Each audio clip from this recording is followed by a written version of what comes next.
प्रिया computer के इस अनोखी कक्षा में आप सभी का स्वागत है। मैं हूं नितेश सिंह और आप देख रहे हैं टेक्निकल कॉम चैनल। आज की इस क्लास में हम पेंट ब्रश के व्यू मेनू की चर्चा करेंगे। तो चलिए शुरू करते हैं। सबसे पहले हम पेंट ब्रश को ओपन कर लेते हैं। इसके लिए हमें कीबोर्ड से विंडोज़ R दबाना होता है और आपके पास जो रन विंडो खुल रहा है यहाँ पर आपको MS पेंट लिखना होता है। हमने पिछले वीडियो में आपको ये सारी बातें बता दी है। MS पेंट लिखने के बाद आप ओके करें। यदि आप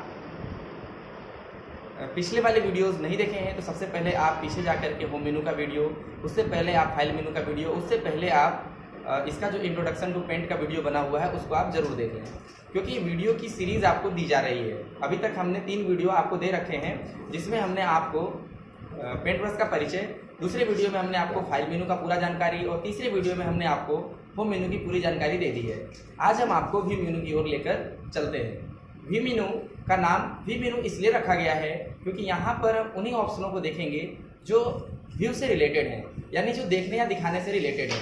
तो व्यू में क्या क्या चीज़ें होती हैं सबसे पहले हम इसको देख लेते हैं। तो व्यू मेनू में जो पहले ऑप्शन आप देख रहे हैं ये जूम इन है, दूसरा जो ऑप्शन है वो जूम आउट है, फिर 100% है, रूलर है, ग्रिड लाइन है, स्टेटस बार है, फुल स्क्रीन है और थंबनेल है।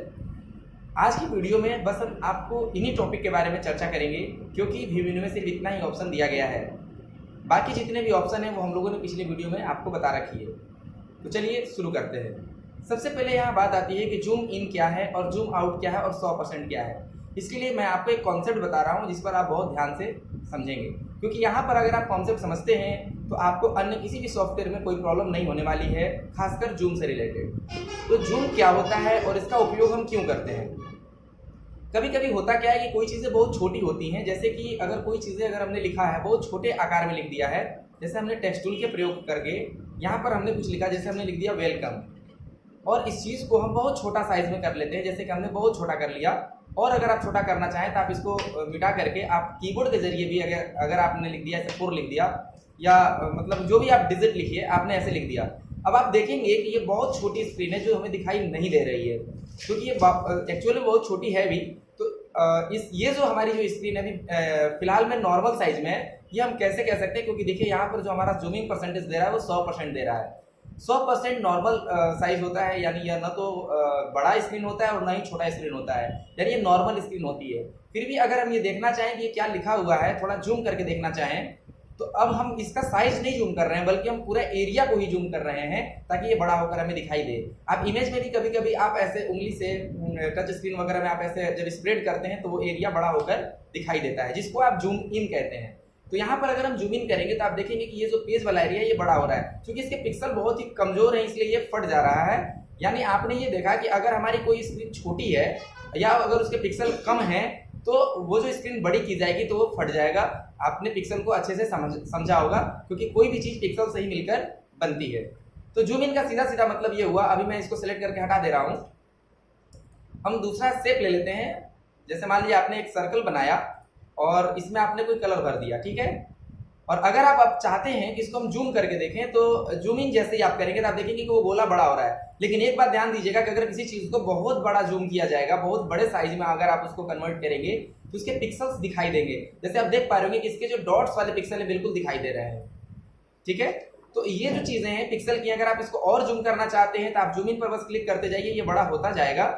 और इसकी लास्ट लिमिट 800% होती है जो हमारे पेंट ब्रश में दी गई है। अब इसके बाद ये जूम इन नहीं होगा, यानी 800% का मतलब ये हो गया कि आप कल्पना करिए कि 100% नॉर्मल साइज होता है और आपने किसी इमेज को 800% जूम पर रखा है, इसका मतलब है वो कितनी बड़ी हो गई अब आप कल्पना कर सकते हैं, यानी वो 8 गुनी बड़ी हो गई। तो कहने का अर्थ ये है कि ये जो इमेज है इतनी बड़ी हो गई कि अब हम इसे जितना भी चाहें डिटेल में देख सकते हैं। अगर आप यहाँ पर इतने जूमिंग पेज पर ही अगर आप पेंसिल का यूज करें तो आप देखेंगे कि आपका पेंसिल कैसा दिखाई दे रहा है। अगर हमने यहाँ पर चलिए लिख दिया हेलो लिख दिया, ठीक है,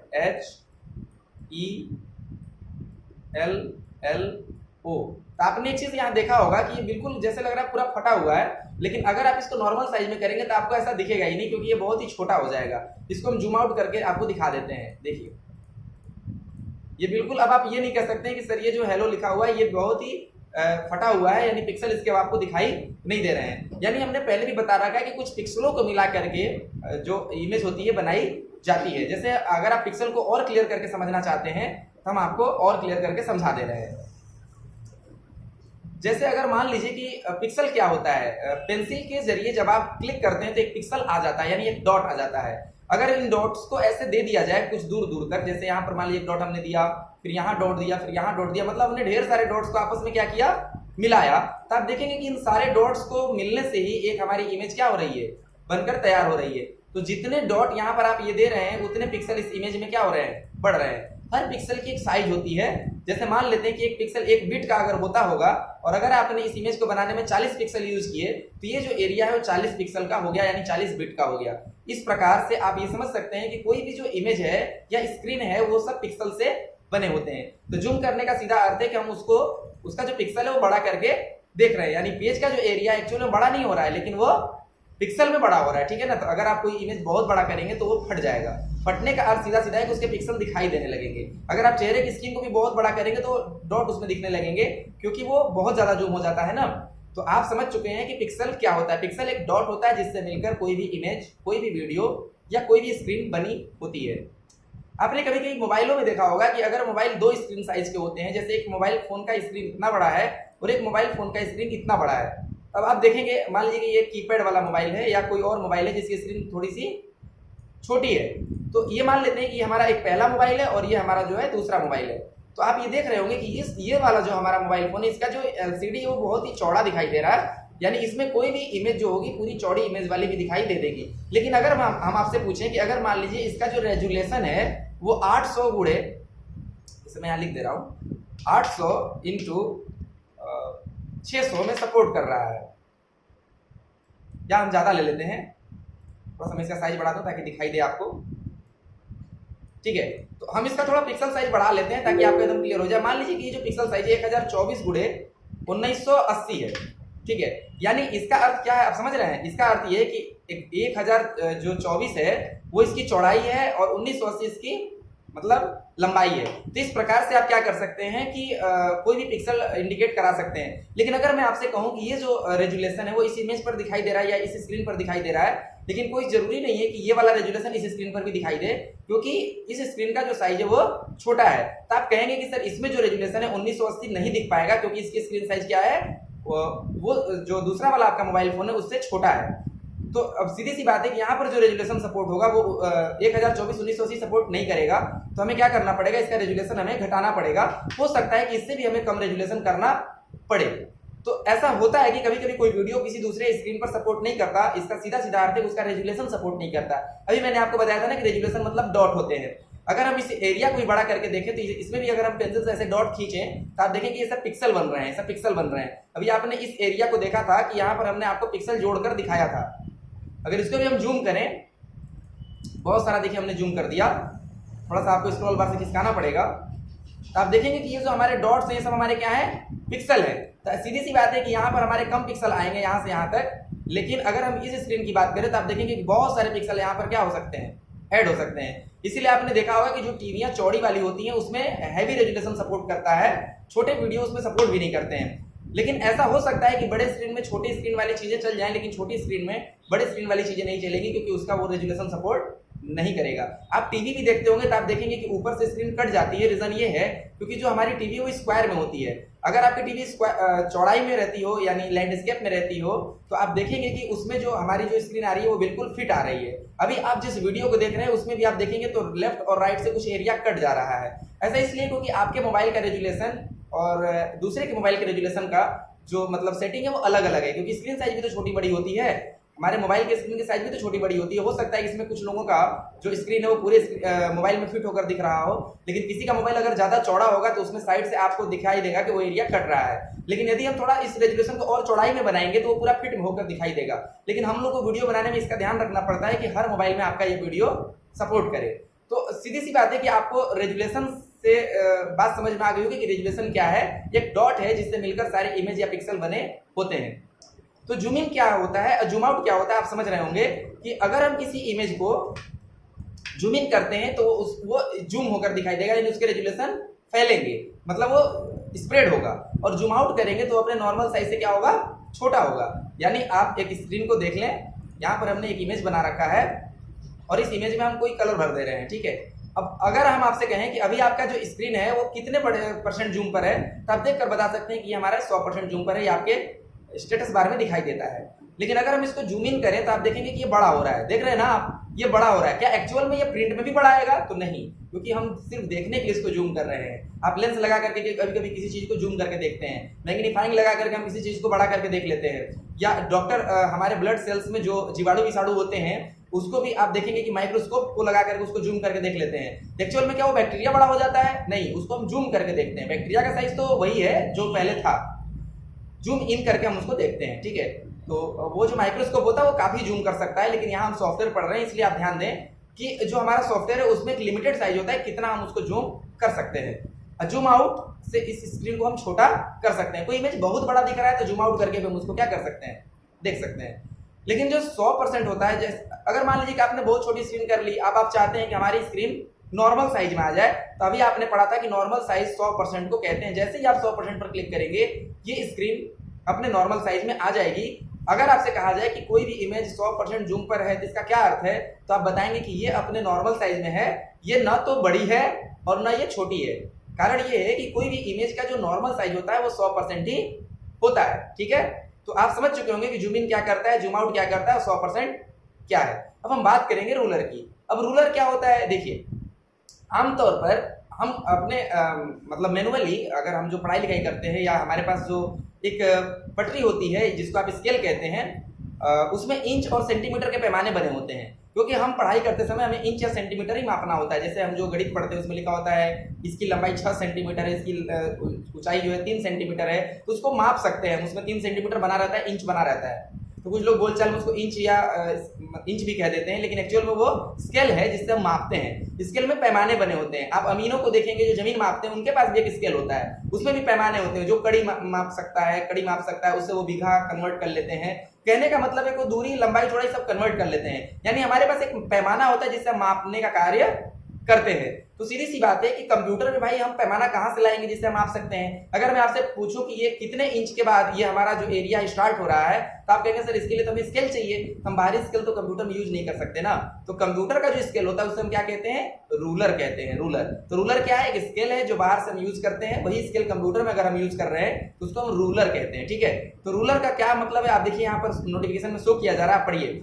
view and use ruler to line up and measure object in your picture. यानी आप इसमें आप क्या कर सकते हैं, लाइन अप कर सकते हैं। अगर आपने दो इमेज रखी हो, अगर वो क्रम से ना हो, तो उसको आप लाइन अप भी कर सकते हैं कि हमें कहां पर इसको रखना चाहिए। और इसके अलावा आप मेजरिंग कर सकते हैं किसी ऑब्जेक्ट या पिक्चर को, यानी माप भी सकते हैं। अभी मैंने आपको बताया कि मापने के लिए यूज होता है। आपको यहाँ पे शॉर्टकट भी बताया जा रहा है कि अगर आप रूलर लाना चाहते हैं तो आप ब्रैकेट में देखें कंट्रोल आर दे रहा है, यानी आप कंट्रोल आर प्रेस करेंगे। तो रूलर क्या करता है, यह एक प्रकार का स्केल टूल है जो हमारे कंप्यूटर में लंबाई या चौड़ाई को पेज पर मापने में कार्य करता है। तो हम कंट्रोल आर दबा दें या यहाँ से क्लिक कर देंगे तो भी आपका रूलर ऑन हो जाएगा।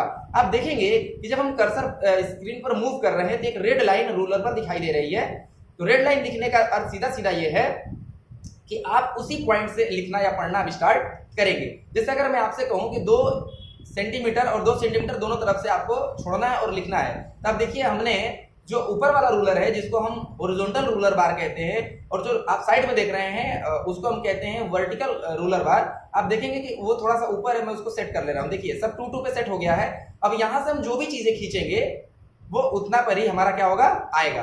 जैसे अगर मैं आपसे कहूं कि आपको 2 सेंटीमीटर चौड़ा और 2 सेंटीमीटर ऊंचा एक बॉक्स खींचना है और इसको आपको 4 सेंटीमीटर के बाद लिखना शुरू करना है, तो इसके लिए आप क्या करेंगे, देखिए मैं इसको ऑब्जेक्ट को भी डिलीट कर देता हूं। और आपको एक आयत खींचना था, कितना बताया गया था, 2 सेंटीमीटर से आपको लिखना शुरू करना था। यहाँ पर हमने 2 सेंटीमीटर लिया, यहाँ भी 2 सेंटीमीटर लिया, ठीक है।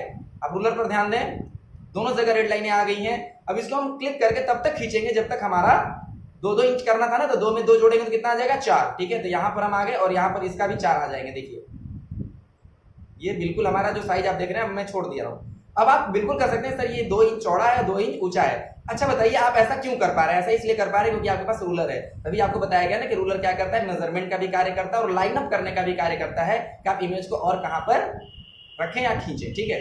तो इस प्रकार से आपने रूलर का काम समझ लिया। रूलर 2 प्रकार के होते हैं, एक हॉरिजॉन्टल रूलर होता है और एक वर्टिकल रूलर होता है। हॉरिजॉन्टल रूलर जो होता है पेज के चौड़ाई को मापता है और वर्टिकल रूलर जो होता है वो पेज की ऊंचाई को मापता है। आप देख पा रहे होंगे ये वाला जो रूलर है ये हॉरिजॉन्टल है और ये वाला जो रूलर है वो वर्टिकल है। अगर आपको रूलर नहीं चाहिए तो आप यहाँ से रूलर को ऑफ भी कर सकते हैं। इसके लिए हम कंट्रोल आर से इसको शो और हाइड भी करा सकते हैं। क्लियर हो गया। अब बात आती है ग्रिड लाइन क्या होता है। ग्रिड लाइन, ग्रिड मतलब होता है जाली और लाइन मतलब होता है रेखाएं। तो ग्रिड कब बनेगी, जब कुछ हॉरिजॉन्टल और कुछ वर्टिकल लाइनें मिलेंगी तो क्या बन जाएंगी, ग्रिड बन जाएंगी। ठीक है, तो पहले हम ग्रिड लाइन लाकर दिखा देते हैं आपको, बाद में हम इसका आपको उपयोग भी बताएंगे कि आखिर इसको क्यों लाया जाता है, इसका क्या उपयोग है। तो जैसे ही आप ग्रिड लाइन लाएंगे तो आप देखेंगे एक पेज पे बहुत सारी लाइनें या बहुत सारे बॉक्स आपको दिखाई दे रहे होंगे खंड खंड जैसे, ये ग्रिड लाइन है। और अब आप इस ग्रिड लाइन का क्या यूज करेंगे वो आप समझ लें। ठीक है, इससे हम क्या करेंगे, ग्रिड लाइन को लाएंगे और हटाएंगे। कोई पूछेगा ग्रिड लाइन क्या है तो आप क्या बताएंगे। ग्रिड लाइन जो होता है वो कुछ हॉरिजॉन्टल और कुछ वर्टिकल लाइनों से मिलकर बना होता है। ग्रिड मतलब ग्राफ होता है। आपने कुछ पढ़ा होगा, आपने ज्यामिति वगैरह में पढ़ा होगा और हाइट डिस्टेंस वगैरह में भी आपने पढ़ा होगा, डंडा लेख करके आपने पढ़ा होगा, आरेख पढ़ा होगा, वेन डायग्राम पढ़ा होगा। तो आपको एक ग्राफ पेपर मिलता होगा जिस पर आप उसको बनाते हैं। उसमें कुछ पतले पतले खाने बने होते हैं जो मेजरिंग का काम करता है कि आप मान लीजिए 10 का आप स्टेप लेके चल रहे हैं तो उन खानों की एक वैल्यू निकल जाती है कि इसकी वैल्यू 10 हो गई, इसकी वैल्यू फिर 10 हो जाएगी। तो यही चीज आप यहाँ भी कर सकते हैं। ठीक है, जैसे मान लीजिए कि आपने 2-4 इमेज बनाए, मैं आपको क्लियर समझा दे रहा हूँ कि ग्रिड लाइन का हम यूज क्यों करते हैं। ग्रिड लाइन तो आप समझ चुके हैं कि पेपर पे ग्राफ जैसा आ जाएगा और हम उससे क्या करेंगे अभी आप देखें। जैसे मान लीजिए कि आपने कुछ बॉक्सेस बनाए। ठीक है, हमने कुछ बॉक्सेस यहाँ पर बना रखे हैं, 2, 3, 4, 5 बॉक्स हम बना दे रहे हैं और हम आपसे ये कहेंगे कि इसको आप ऊपर से लाइन अप कीजिए। लाइन अप का मतलब ऊपर से सबको इक्वली रखिए। तो इस स्थिति में आपको क्या करना पड़ेगा, अगर आप ये चाहते हैं कि हम सेलेक्ट टूल की मदद से भी ये काम कर सकते हैं तो बिल्कुल कर सकते हैं। बिल्कुल आप ऐसे रख दीजिए, सीधा रख दीजिए। देखिए सब आप क्रम से रख दे रहे हैं, लेकिन क्या ये जरूरी है कि आपका ये बिल्कुल सीधा है, ऊपर से बिल्कुल इक्वली है? बिल्कुल नहीं। इसके लिए आपको क्या करना पड़ेगा, मेजरिंग करना पड़ेगा। मेजरिंग के लिए क्या हमारे पास होता है, ग्रिड लाइन। जब आप ग्रिड लाइन लाते हैं तो आपको देखिए यहाँ पर एक लाइन दिखाई देती है। तो आप इस लाइन से ही समझ सकते हैं कि देखिए ये जो इमेज है आपका बिल्कुल लाइन पर है, ये इमेज जो है लाइन के थोड़ा नीचे है, ये इमेज लाइन के भी नीचे है, ये वाला जो इमेज है लाइन के ऊपर है। तब आपको क्या करना होगा, अब आपको करना होगा सिलेक्ट टूल लीजिए और आप इसको सिलेक्ट कीजिए और इसको तब तक ऊपर ले जाइए जब तक उस लाइन पर वो नहीं आ जाता। अगर आपको समान दूरी भी रखनी है तो आपको फिर ऐसे सेट करना पड़ेगा। देखिए अगर आपने इस कोने पर इसको रख दिया, तब आप एक काम करिए, इसमें 2 या 3 खाने छोड़ दीजिए और उसके बाद आप इसको भी ऐसे सेट कर लीजिए। ठीक है, फिर आप 2 या 3 खाने छोड़ दीजिए, फिर आप इसको सेट कर लीजिए। मतलब इस तरह से आप एक समान दूरी भी रख सकते हैं। अब आप ये कह सकते हैं कि सर हमारी जो इमेज है वो बिल्कुल ही पैरेलल है, यानी ऊपर से बिल्कुल पैरेलल है। ठीक है, तो इसलिए हम ग्रिड लाइन यूज कर ले रहे हैं। अगर हम ग्रिड लाइन हटाना चाहते हैं हटा सकते हैं, मतलब मेजरिंग के बाद आप ग्रिड लाइन क्या कर सकते हैं, हटा सकते हैं। तो बहुत ही काम का आपको टूल बताया गया ग्रिड लाइन। इसके जरिए हम पेज को ग्राफ पेपर में कन्वर्ट कर लेते हैं और ग्राफ पेपर में कन्वर्ट करने के बाद हम उससे मेजरिंग कर लेते हैं कि हमारी इमेज एक्चुअल पोजीशन कहाँ पर है। इसके बाद देखिए हमारा स्टेटस बार आता है। मैंने आपको पिछले वीडियो में बता रखा है कि स्टेटस बार क्या करता है, वर्तमान में जो भी आप कार्य करते हैं वो शो होता है। कह रहा है ना, शो और हाइड द स्टेटस बार और the bottom of the Windows, यानी जो विंडोज है, विंडोज हमने बताया था कि जो आपकी स्क्रीन खुल रही है वो विंडोज है। जैसे आपने जब पेंट ब्रश पे क्लिक किया तो एक विंडो खुली जिसको हम कहेंगे पेंट ब्रश विंडो। ठीक है, तो स्टेटस बार आपको बताया गया था कि नीचे वाली जो पट्टी है वो स्टेटस बार की है। तो स्टेटस बार अभी देखिए टिक आउट है, यानी इस पर टिक है, इसका मतलब स्टेटस बार आपको दिख रहा है। देखिए नीचे वाली जो पट्टी है वो स्टेटस बार की है। अगर आप यहाँ से स्टेटस बार हटा देंगे तो आप देखेंगे ध्यान से तो स्टेटस बार जा चुका है। जैसे क्लिक करेंगे फिर से वो स्टेटस बार आ जाएगा। नीचे वाली पट्टी पर आप ध्यान दें, जहां पर आपको जूम इन जूम आउट का जगह दिया हुआ है, जहां पर नोटिफिकेशन शो होता है, इसी एरिया को हम स्टेटस बार कहते हैं।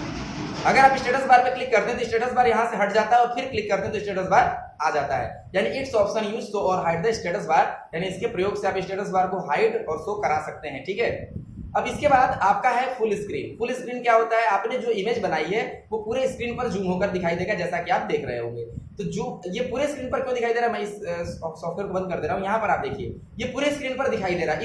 इस चीज को हम बोलेंगे फुल स्क्रीन। यहाँ पर आप देखेंगे सारे टूल बॉक्स जितने आपके रिबन थे, होम मेनू था, टाइटल बार था, टास्क बार था, सब हट गए, क्योंकि आपकी सिर्फ जो इमेज है ना वो पूरे स्क्रीन पर दिखाई देगी। पुनः आप क्लिक कर दें या एस्केप दबा दें कीबोर्ड से तो भी आप वहीं चले जाएंगे जहां से आप आए थे, यानी पूर्व स्थिति में चले जाएंगे। इसके लिए आप कीबोर्ड से कोई भी बटन प्रेस कर सकते हैं, माउस से कोई भी बटन प्रेस कर सकते हैं। लेकिन एक बात ध्यान दीजिएगा, किसी चीज को कैंसिल करने के लिए कीबोर्ड में एस्केप बटन प्रयोग किया जाता है। किसी भी चीज को कैंसिल करने के लिए कीबोर्ड से एस्केप बटन दबाया जाता है। जैसे आपने कंट्रोल ओ किया, ओपन टैब खुल गया, ओपन का डायलॉग बॉक्स खुल गया, तो अगर इसको आप कैंसिल करना चाहते हैं तो इसके लिए आपको एस्केप बटन दबाना पड़ेगा। एस्केप यानी ESC जो कीबोर्ड के सबसे कॉर्नर में दिया होता है, टॉप लेफ्ट कॉर्नर में दिया होता है, आप ध्यान देंगे। तो आपने ये समझ लिया कि जो हमारा फुल स्क्रीन मोड है वो तब हम यूज करते हैं जब हमें अपनी स्क्रीन को पूरे में देखना होगा। इसके लिए आप F11 कमांड भी दबा सकते हैं। आप देखिए यहाँ पर दे भी रहा है कि आप F11 दबाएंगे तो भी आपकी स्क्रीन फुल स्क्रीन हो जाएगी।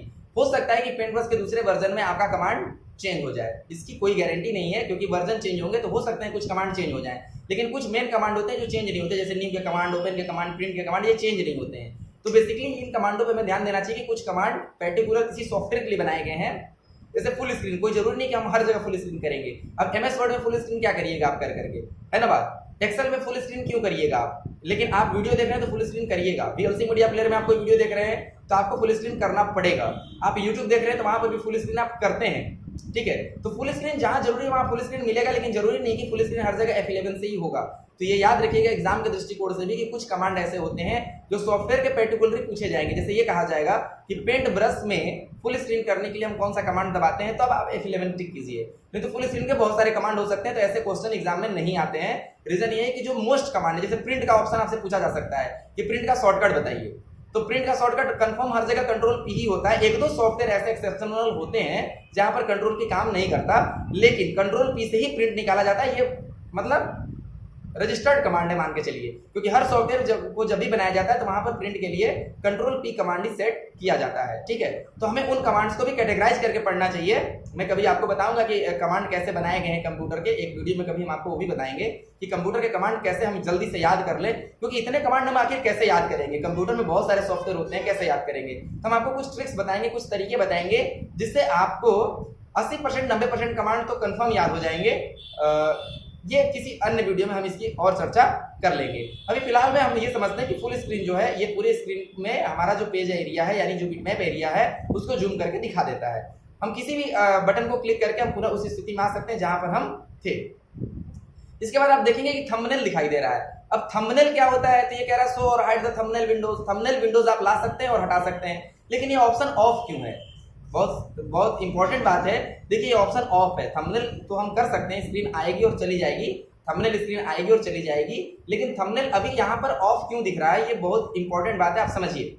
देखिए थंबनेल हम कब यूज करते हैं, मान लेते हैं कि आपने जो ये इमेज बनाई थी, थोड़ा सा इसमें कलर कर दिया जाए, आपने जो ये स्क्रीन बनाई है ना, ये जूम पर है। जूम का मतलब थोड़ा सा आपने बड़ा कर लिया है, ठीक है। तो जूम करने का मतलब थोड़ा सा जूम कर लेते हैं। याद रखिएगा थंबनेल देखिए बंद है, जैसे ही जूम इन करेंगे ना थंबनेल ऑन हो जाएगा। यानी कोई भी इमेज 100% से जब बड़ी होती है तो थंबनेल ऑन हो जाता है। जूम इन करके देखिए आप, देखिए थंबनेल ऑप्शन ऑन हो गया ना। तो जूम इन करने के बाद ये थंबनेल क्यों ऑन हो रहा है अभी आप समझ जाएंगे। देखिए अब आप थंबनेल स्क्रीन को ओपन कीजिए। जब आप थंबनेल स्क्रीन को ओपन कर रहे हैं तो यहाँ पर एक स्क्रीन आ रही है, इसको आप थोड़ा सा बड़ा छोटा भी कर सकते हैं, लेकिन अभी आप थंबनेल को समझिए। जैसे आप देखिए इस स्क्रीन को जब मूव कर रहे हैं, यहाँ से ऊपर कर रहे हैं, तो आप एक चीज देख रहे होंगे कि जो थंबनेल स्क्रीन हमारी है उसमें हमारी जो इमेज है ना बिल्कुल नॉर्मल साइज में दिखाई दे रही है। यानी हम किसी बड़े इमेज का जो प्रतिबिंब है, जो ओरिजिनल इमेज है, वो हम किसी थंबनेल स्क्रीन में देख सकते हैं। थंबनेल हम कब करेंगे बताइए, हमारे इमेज पर, हमारी स्क्रीन पर जब कोई इमेज बहुत जूम हो जाए और हमें ये देखना हो कि हम किस एरिया को जूम किए हुए हैं। ऐसा हो सकता है कि आपने किसी पक्षी का चित्र बनाया हो, या कोई इंपॉर्टेंट कार्य कर रहे हो, या कोई गैदरिंग वाला मतलब बहुत भीड़ भाड़ वाला इमेज हो, तो आपको ये समझना पड़ेगा किस एरिया को हमने जूम किया है, क्योंकि जूम में वो बात समझ में नहीं आएगी। तो उसके लिए थंबनेल विंडोज दिया होता है जहां पर आप जूम स्क्रीन का नॉर्मल विंडो देख सकते हैं। यानी यहां पर आपको जूम स्क्रीन दिख रही है, लेकिन यहां पर जो स्क्रीन है वो नॉर्मल इमेज है, यानी नॉर्मल साइज में, ठीक है। देखिए तो वहां पर पूरा आ गया ना, देखिए बिल्कुल नॉर्मल है। आप देखेंगे कि उसमें ही उतने में ही पूरा आ गया, यानी ये नॉर्मल इमेज है, यानी 100% जूम वाला इमेज है। यानी आप पूरे पेज को छोटे प्रतिबिंब में अगर देखना चाहते हैं, यानी नॉर्मल साइज में देखना चाहते हैं, तो यहाँ पर दो विंडो आपको मिल रहे हैं। एक विंडो तो वो मिल रहा है जिसमें आपकी इमेज जूम है, और एक विंडो वो मिल रहा है थंबनेल विंडो, जिसमें आपकी इमेज नॉर्मल साइज में दिखाई दे रही है। यहाँ से थंबनेल स्क्रीन को आप ला सकते हैं और हटा सकते हैं। याद ये रखिएगा कि थंबनेल विंडो तब तक नहीं आएगा जब तक आपका इमेज 100% से जूम ना हो। जैसे 100% अगर आपने कर दिया तब थंबनेल काम नहीं करेगा। यानी आपने ये समझ लिया व्यू मेनू में जो जो ऑप्शन दिए हैं उसका क्या क्या कार्य है और उसको हम कैसे यूज करेंगे। अगर फिर भी आपको कोई समस्या रहती है तो आप हमें कमेंट करिए या हमसे डायरेक्ट बात कीजिए, हम आपको उससे रिलेटेड जो भी प्रॉब्लम होगी हम आपको बताएंगे। आज के लिए बस इतना ही। तब तक मिलते हैं हम लोग नए वीडियो में। अब आपको पूरा पेंटोस पढ़ा दिया गया है, आप इसको पूरी तैयारी करें, सारे पार्ट्स को आप देख लें, आपको एक भी ऑप्शन छोड़ा नहीं गया है, आपको सारे ऑप्शन बता दिए गए हैं, ठीक है। तो अब हम लोग मिलेंगे फिर से नेक्स्ट वीडियो में, तब तक के लिए धन्यवाद।